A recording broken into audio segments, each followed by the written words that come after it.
Bu yerda почти $1 million yaqin bor ekanda puli. Почти. Ha, tushunadim.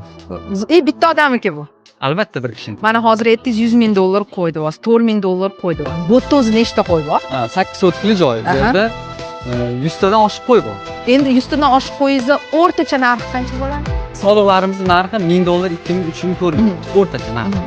Qo'chqorlarni narxi mana bitta qo'chqorim 100 mingga sotilmagan, uni bolalari 10 mingga sotilmayotganlari bor.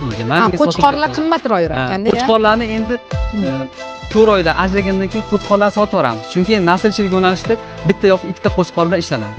Hamma qo'chqori ham o'sha hamma soliqqa qo'yib bo'lmaydi. Bitta zo'r qo'chqor olib qolasiz. O'sha qo'chqorni 50 ta soliqgacha qo'ysangiz bo'ladi bir sezon. Hozir bu yerda почти $1 million yaqin bor ekanda puli. Почти. Ha, tushunadim. Bitta odamniki bu.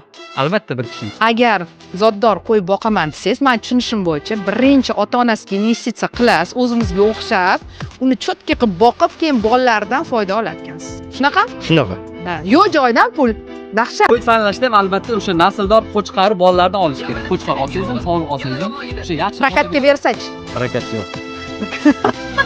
Yo'q, misol olib berilmaydimi? Yo'q. Ha, u men aytayotganim bir xil chiqib keladi-yu. Yo'q, unaqa narsalar yo'q.